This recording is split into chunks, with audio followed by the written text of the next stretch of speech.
Salut Internet. Un seul peuple, une seule langue, une seule culture, mais une frontière de 250 km, bourrée de mines, de barbelés, de snipers, d'ours en liberté. Bienvenue dans la DMZ, la Demilitarized Zone, la plus militarisée du monde. Mais alors comment cette ligne a-t-elle été tracée? Pourquoi elle est toujours là, figée depuis 70 ans? Et pourquoi c'est devenu, malgré tout, un des endroits les plus sauvages au monde? Je vous explique tout ça avec des cartes comme d'habitude. Bienvenue dans Maps.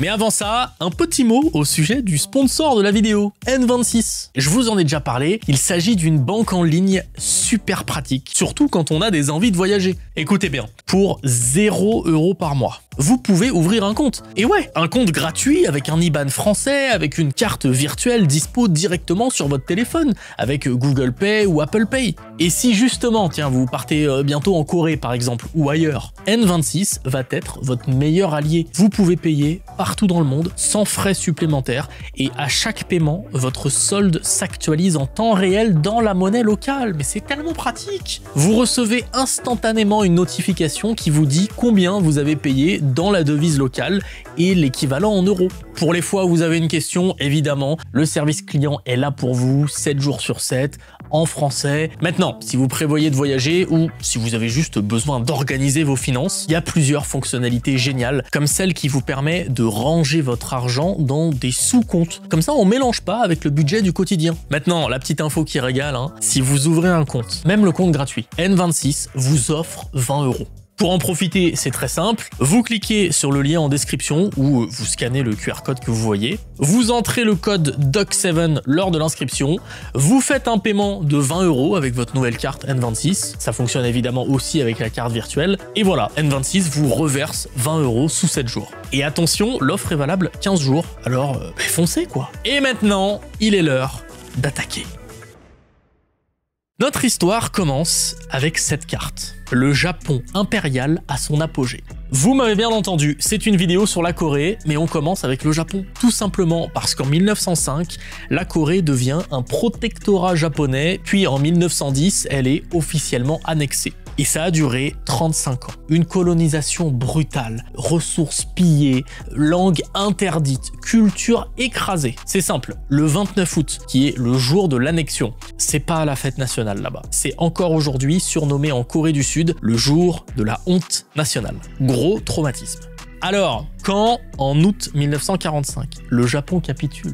C'est incroyable les gars, let's go, on va pouvoir vivre en paix, unis. Et merde, il y a encore les Russes et les Américains. Vous allez voir, c'est très simple à comprendre. Début août, les deux bombes sont larguées là sur le pays d'à côté. En même temps, l'URSS déclare la guerre au Japon. Jusque-là, ils étaient restés neutres. Et en quelques jours à peine, ils prennent toute la Mandchourie. C'est des centaines de milliers de soldats japonais qui sont capturés. Et l'armée rouge ne s'arrête pas là, elle descend vers la péninsule de Corée. Et ça, c'est pas bon du tout pour les Américains. Ils le sentent déjà que les Russes, c'est pas des futurs best friends for life, donc il faut intervenir. Il faut intervenir vite. Il faut couper la Corée. Gardez-vous le nord si vous voulez, mais le sud, on va essayer d'en faire quelque chose, d'accord? Deux colonels américains attrapent une vieille carte, repèrent vaguement le milieu et tracent un trait sur le 38e parallèle. En plus, ça tombe bien, ça laisse Séoul du côté américain. Sur place, miracle, l'URSS accepte. Voilà, eux ils prennent position à Pyongyang, les Américains à Séoul, et rapidement les deux camps installent leur propre modèle politique, capitalisme au sud, communisme au nord. En août 1948, la République de Corée est proclamée. Un mois plus tard, le Nord répond avec la République populaire démocratique de Corée. Ça aurait pu s'arrêter là, ils auraient pu vivre comme ça.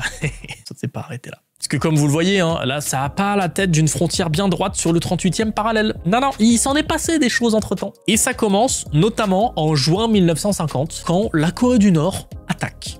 Et attaque fort. Séoul tombe en 3 jours seulement. Les troupes du Sud sont repoussées, acculées à l'extrême sud de la péninsule, dans une toute petite poche autour de Busan. Vous le voyez sur la carte, on dirait qu'il ne reste plus rien. Mais heureusement, America!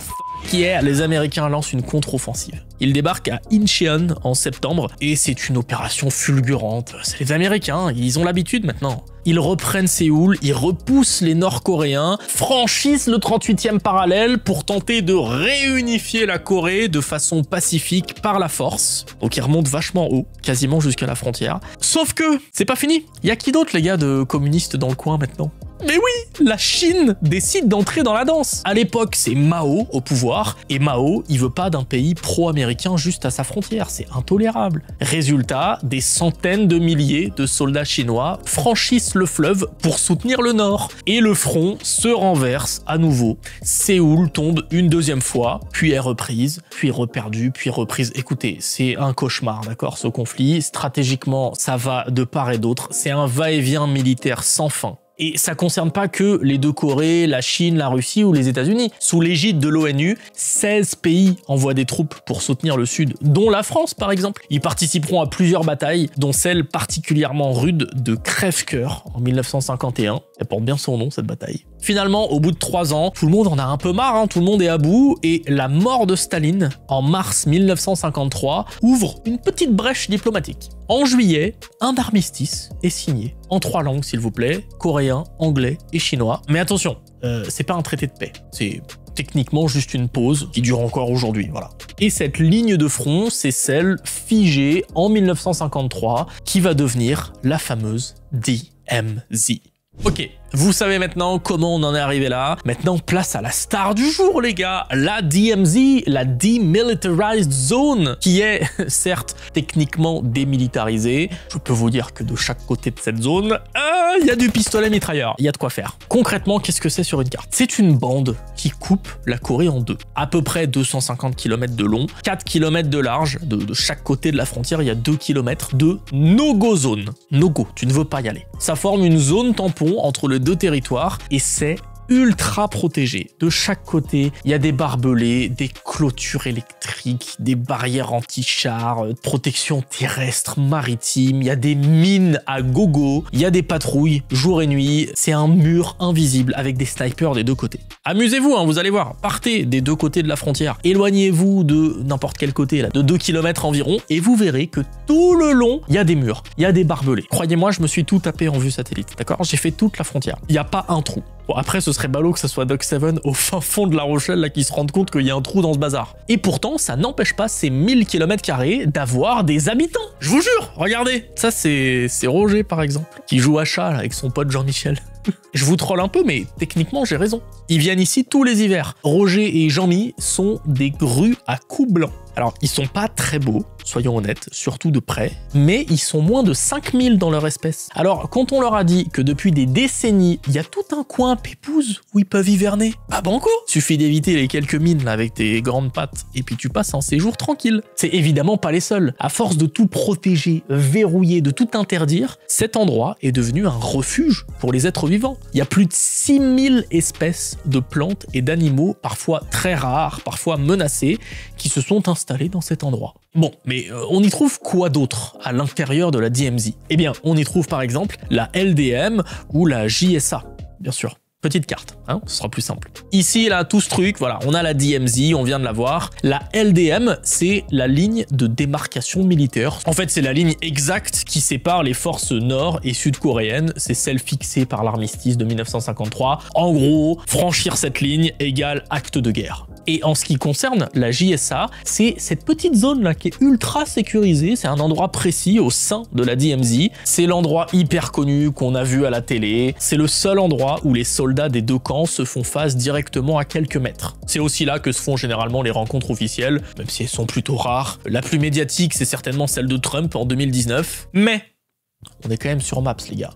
Moi, je me suis posé une question. Ok, très bien, ça c'est la JSA, très bien, ça veut dire que là, le mur de barbelés sud-coréen, il est ici, hein, il se voit très très bien. Excusez-moi, tous ces champs là, c'est qui les cultive? Non mais c'est peut-être une question bête, d'accord, mais il y a des champs. C'est une zone, je vous explique qu'on n'a pas le droit d'aller, il y a juste des pauvres grues là qui se posent là pour hiverner. Bon, j'ai cherché, en fait il suffit de zoomer là, il y a un village les gars. Le village de Daeseong-dong, désolé pour la prononciation, c'est le seul village. J'espère, parce que j'ai bien fouillé, j'en ai pas trouvé d'autres. Pour moi c'est le seul village qui se trouve dans la DMZ. Donc, quand je blaguais avec Roger et Jean-Mi là, bah c'était vrai en fait, il y a bien quelques mecs, des humains qui vivent dans la zone et qui sont pas des militaires. Après, c'est technique, hein. Pour vivre dans ce village, il faut soit être très très vieux et y avoir vécu avant la guerre de Corée, soit être un descendant des gens qui y ont vécu. Sinon, tu peux pas vivre là-bas. Et en plus, si tu veux des invités, il faut prévenir 2 semaines à l'avance pour qu'il y ait une escorte militaire. Parce que techniquement, ta safe zone, elle est là.